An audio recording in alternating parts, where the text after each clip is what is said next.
If reality is code, then in theory you could rewrite it, like editing a video game exist. They're all computed at once, and you're on one of them. I'm at a decision point right now. We have a segment we call the hot question. Let's do it. Before you came on, we had Claude, Anthropic's AI, scrape the internet for the one question my audience would want to ask you the most. We had a clip with Chase Hughes go viral, over 15 million views, where he breaks down your DeWalt laser experiment.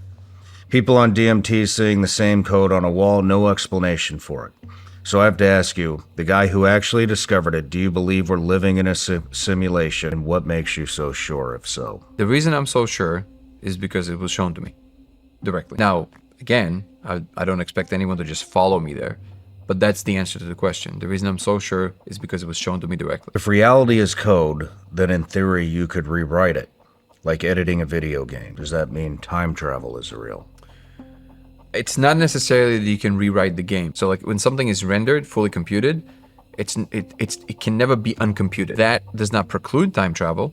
And according to Einstein, time travel is possible under certain conditions. But I would say it would be more like you ending up in a world that devolved. But if the person is asking, can you go to like a timeline that existed before? Computationally, that's not a thing. That's called a decision tree.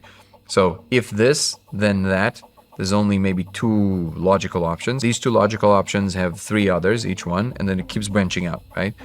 So what would happen here is that those would be considered world lines or parallel worlds. So if you, under that question, if you're going to be moving to a previous time, you can never move back across the same layer where you're at, where somehow these branches evolved slower, and they would be equivalent to the past of yourself.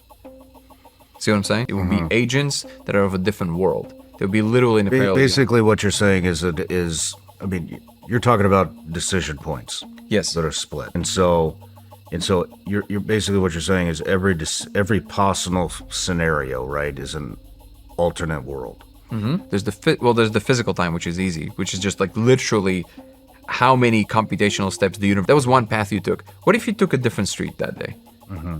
Right? But then your timeline doesn't include this event. The events would look different, but the actual physical time will still be ticking at the same rate. So this is why it makes this question very complicated, because you have to think of it from a physics perspective, physical time, perceptual time. I guess chronological time would be what I described with the technology.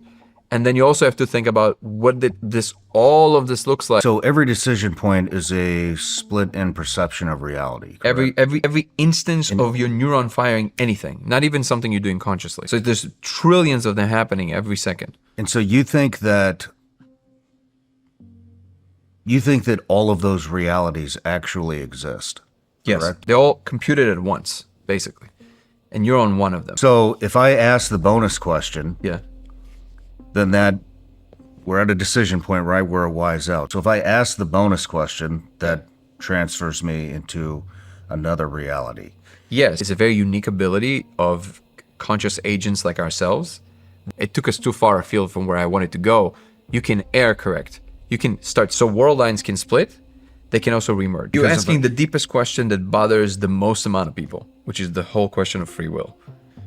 Which, no, you don't have it. But you do have the perception of it that determines how the world will look like to you. So like the thing that is computing all the paths at once, but that's not us. And you can think of it as God, you can think of it as whatever it is that is comfortable for you. But for all intents and purposes, separate agents like ourselves are not experiencing the world lines in their totality. You're always in one of those decision split moments. So your history, every possible experience. That's the point of it. But if we want to really ask the question seriously, this would have to be testable. According to him and many scientists like him, the only way the quantum computers can do what they do is if these world lines are real. Otherwise, it would never work. Because what they do is literally borrow computation from the parallel world. And that is something that obviously is not always spoken about because it just kind of sounds like out there. That's a pretty well-established idea in some physicists' minds.